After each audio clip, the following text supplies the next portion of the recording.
Allahu Ekber. Allahu Ekber. Allahu Ekber. Bismillahirrahmanirrahim.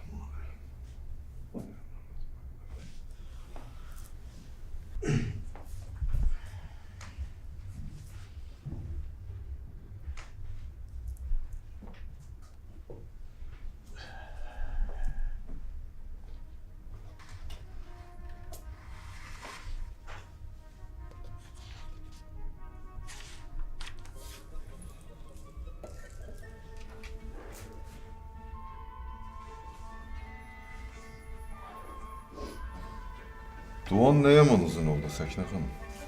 Qurban olduqlarım buyurub, qarşı vaxtlarda dualarını uzat. Bundan da qarışıq vaxtlar olub. Tarixi sən yaxşı bilərsən, Abbas qulağa. Amma bizdən çağırmaqdır,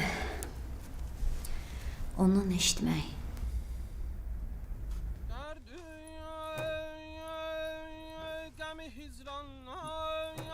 Gurbette perişanım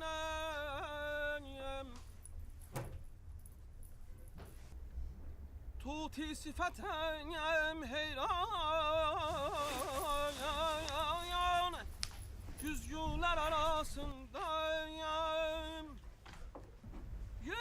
Abbas kulu, bu kimdirsə bizim Həndəvərdə oxuyur.